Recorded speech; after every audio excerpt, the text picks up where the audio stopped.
So take me for your example, even as I take Christ for mine. Now I am pleased to see that you keep me in memory in all things, and that you give attention to the teachings which has handed down from me to you. But it is important for you to keep these facts in mind, that the head of every man is Christ, and the head of the women is the man, and the head of Christ is God. Every man who takes part in prayer or gives teachings as a prophet with his head covered puts shame on his head. But every woman who does so with her head unveiled puts shame on her head, for it's the same as if her hair was cut off. For if a woman is not veiled, let her hair be cut off. But if it is a shame to a woman to have her hair cut off, let her be veiled. For it is not right for a man to have his head covered, because he is the image and glory of God, but the woman is the glory of the man. For the man did not come from the women, but the women from the man. And the man was not made for the women, but the women for the man. For this reason, it is right for the women to have a sign of authority on her head, because of the angels. But the woman is not separate from the man, and the man is not separate from the women in the Lord. For as the woman is from the man, so the man is through the women. But all things are from God. Be judges yourself of the question.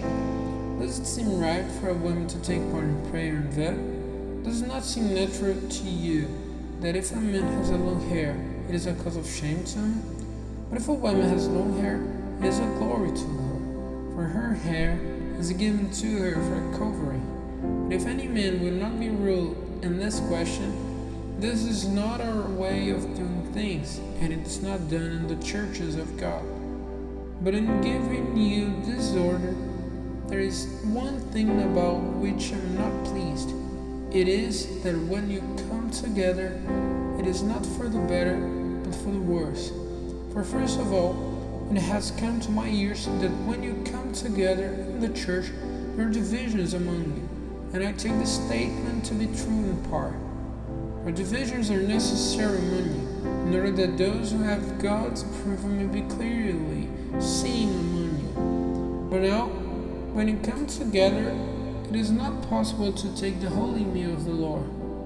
For when you take your food, everyone takes his meal before the other, and one has not enough food, and another is the worse for drink. What?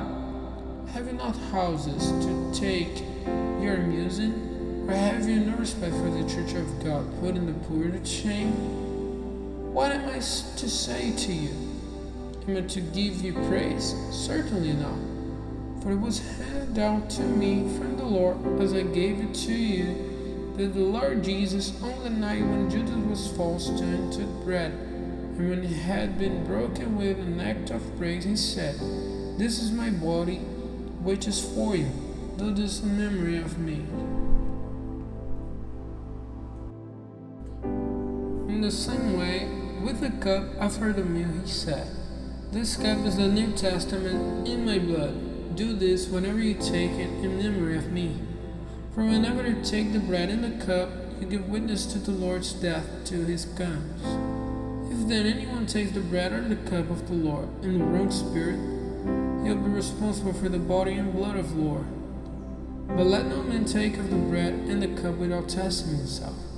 For a man puts himself in danger if he takes part in the holy meal without being conscious that it is the Lord's body.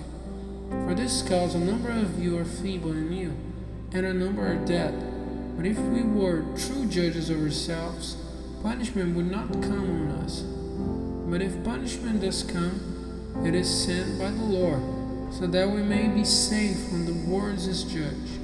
So then, my brothers, when you come together to the holy meal of the Lord, let there be waiting for one another. If any man is in need of food, let him take his meal in his house, so that you may not come together to your damage. And the rest I'll put in order when I come.